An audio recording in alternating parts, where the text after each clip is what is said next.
¿Cómo están, estimados oyentes? Mucho gusto de saludarles desde este programa Voces con el Pueblo, que cada semana llega a ustedes en las voces del Padre Rigoberto Pérez, el Padre Víctor Ruano, el Padre Edgar del Cid, y de este servidor, Padre Toribio Pineda, a través del grupo de emisora SECA.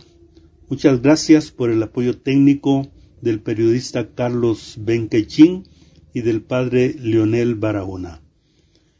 En el programa de hoy quiero informarles que la visita del Grupo de Trabajo de las Naciones Unidas sobre las desapariciones forzadas o involuntarias volvió a colocar en la agenda internacional una de las heridas más profundas que dejó el conflicto armado interno en Guatemala: la búsqueda de miles de personas desaparecidas y la deuda del Estado en materia de verdad, justicia y reparación.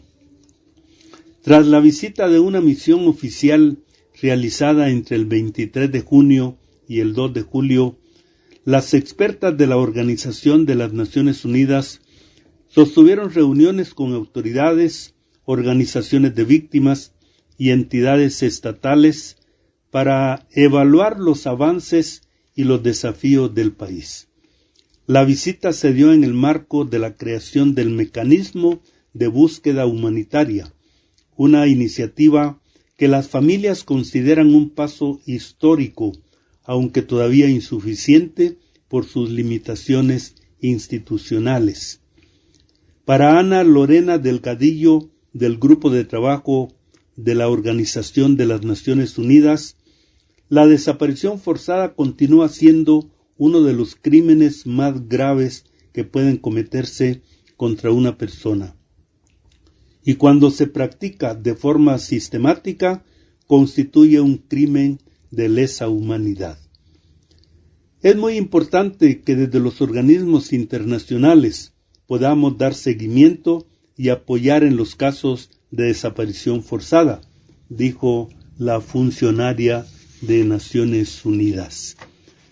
Delgadillo dijo que el mandato del grupo de trabajo no se limita a las desapariciones ocurridas durante el conflicto armado interno, sino que también puede recibir casos posteriores. En el caso guatemalteco señaló que el acompañamiento internacional resulta indispensable debido a las deudas históricas que persisten en materia de búsqueda, investigación, sanción y reparación para las víctimas. El apoyo de Naciones Unidas a través de su cooperación técnica puede ser un instrumento que ayude y acompañe al Estado para enfrentar los retos en materia de desaparición forzada, indicó la funcionaria. La experta recordó que en numerosos países el grupo de trabajo representa la única esperanza para muchas familias que buscan a sus seres queridos.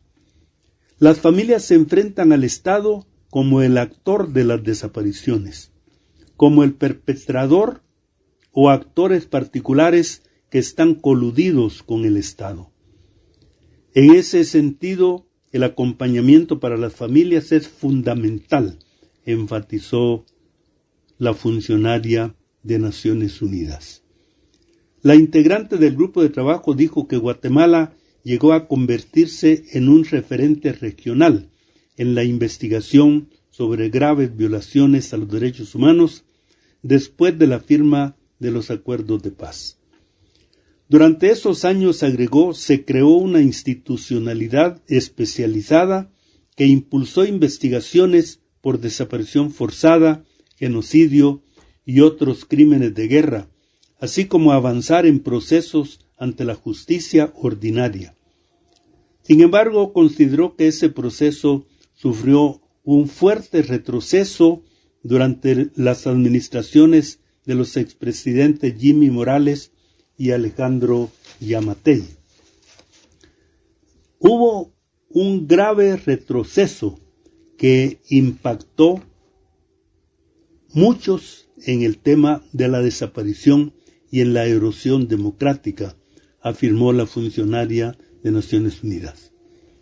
En particular cuestionó la gestión de la exfiscal general Consuelo Porras, al decir que durante su mandato existió un abandono absoluto de los casos de desaparición forzada y un desmantelamiento de las instituciones encargadas de investigar estos hechos y otros crímenes cometidos durante el conflicto armado. Sus declaraciones coinciden con un proceso de reestructuración anunciado por el Ministerio Público de Gabriel García Luna, que ha prometido revisar el funcionamiento de las fiscalías especializadas y desmontar estructuras heredadas de la administración anterior. Delgadillo dijo que el principal desafío para Guatemala consiste en articular las instituciones responsables de localizar a las personas desaparecidas. Aunque reconoció la creación del mecanismo de búsqueda humanitaria, considera que éste solo tendrá resultados si existe una coordinación efectiva entre entidades como el Ministerio Público y otras instituciones estatales. Nuestra llamada es que la búsqueda sea la acción que articule a las instituciones para que las familias tengan una respuesta, expresó, previo a advertir que la falta de avances judiciales ha provocado un estancamiento en la construcción de jurisprudencia sobre desaparición forzada. Se requiere que sigan avanzando los procesos para que todos los responsables reciban una sanción correspondiente por los daños ocasionados, afirmó la funcionaria de este organismo internacional. Para la experta, otro paso indispensable consiste en garantizar el acceso a la información que permanece bajo resguardo estatal, y por ello pidió que se ordene la apertura de los archivos militares y de cualquier institución que conserve documentación relacionada con el conflicto armado. Aunque destacó que fondos documentales como el Archivo Histórico de la Policía Nacional y parte de los archivos del extinto Programa Nacional de Resarcimiento ya han comenzado a digitalizar y ponerse al servicio de la justicia, añadió que todavía existe abundante información sin clasificar. La propuesta es que estos archivos sean declarados patrimonio cultural para evitar su destrucción, indicó. También llamó a permitir el ingreso a cuarteles y otras instalaciones militares donde existen indicios de que podrían encontrarse restos de personas desaparecidas. Se deben abrir los cuarteles y establecimientos militares para buscar a las personas desaparecidas, señaló. Al concluir su visita, el grupo de trabajo también instó públicamente al Estado a facilitar el acceso a instalaciones militares y otros sitios donde podrían existir evidencias relacionadas con desapariciones ocurridas durante el conflicto armado interno. Delgadillo calificó al mecanismo de búsqueda humanitaria como el primer esfuerzo gubernamental creado específicamente para localizar personas desaparecidas, una demanda histórica de las víctimas. No obstante, advirtió que su permanencia todavía depende de decisiones administrativas y carece de la fortaleza institucional para garantizar su continuidad. Ha sido muy reconocido por las víctimas como el primer mecanismo del gobierno de Guatemala históricamente creado para la búsqueda, pero necesita ser fortalecido, indicó la funcionaria. Entre sus principales debilidades mencionó que funciona mediante un acuerdo administrativo susceptible de ser derogado por futuros gobiernos. Depende de la temporalidad de la Comisión Presidencial por la Paz y los Derechos Humanos, COPADE, y aún no cuenta con suficiente personal ni recursos materiales. La experta también recomendó que el mecanismo continúe nutriéndose de experiencias desarrolladas en países como México, Chile, Argentina, Perú y Colombia, aunque enfatizó que la principal fuente de evaluación debe provenir de quienes han buscado durante décadas a sus familiares. La mejor retroalimentación puede venir de las víctimas. Ellas son las que mejor pueden decir qué se tiene que hacer, qué falta y cómo tendría que funcionar este mecanismo, concluyó. Durante los primeros días de marzo de 1966, el gobierno de Julio César Méndez Montenegro secuestró al menos a 35 personas, reteniéndolas secretamente en instalaciones policiales y cuarteles. Nunca aparecieron. Este sería el antecedente de una práctica que muy pronto se extendería.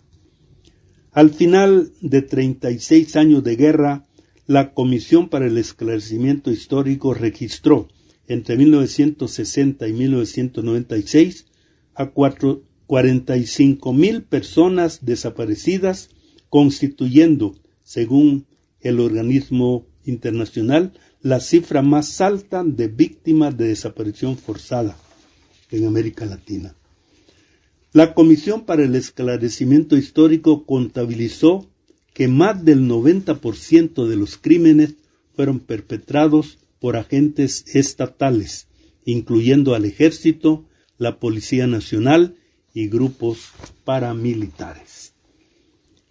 Por otra parte, según el mensaje de Jesús, Dios está del lado de las víctimas de la injusticia, del pecado, y les da la razón, desde que el mismo Jesús fue víctima del pecado.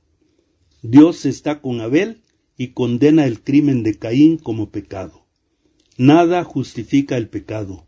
La conciencia no puede aprobar los hechos consumados y debe permanecer de frente y no puede quedarse callada. Lo que sucedió en Guatemala con las desapariciones, las masacres, la tortura, etc., fue pecado, un inmenso pecado. Por razones políticas, la justicia humana puede dejar de condenar a los criminales, pero no puede declararlos inocentes. Las conferencias de Medellín y Puebla pusieron en evidencia el pecado social. Lo que sucedió en Guatemala fue un inmenso pecado social. No se trató de actos aislados de violencia. Los autores de la violencia tratarán de olvidarla y de promover que se olvide. Pero la conciencia de los profetas del Dios verdadero, el Dios de la vida, mantendrá viva la memoria de lo que pasó. El pecado social no puede ser negado, no puede ser olvidado. La conciencia de los dominadores y victimarios trata de minimizar lo que pasó. La Iglesia está llamada a estar del lado de las víctimas. Como conciencia pública, tiene que decir lo que otros quieren ocultar. En la formación cristiana, el recuerdo del pasado tiene efecto pedagógico y es recomendado por todas las tradiciones espirituales. Por eso la publicación del informe Guatemala Nunca Más y del informe de la Comisión para el Esclarecimiento Histórico están en la línea de toda la tradición cristiana. No se puede suprimir una página triste de la historia del país, sino más bien recordarla para que sea una lección permanente para todas las generaciones futuras. En Guatemala la guerra del Estado contra el pueblo alcanzó un nivel de crueldad y de radicalismo extremo. No hubo proporción entre el poder militar de las fuerzas revolucionarias y la crueldad de la represión. Por falta de enemigos, el mismo pueblo fue objeto de la lucha total. La guerra total fue guerra contra la población civil desarmada. Las Fuerzas Armadas instalaron un estado de terror destinado a paralizar a toda la población. De hecho, lograron crear un sentimiento de impotencia total. Por otro lado, tanto el informe de Remy como el informe de la Comisión para el Esclarecimiento Histórico, dan a conocer la incansable capacidad de renacer del pueblo indígena.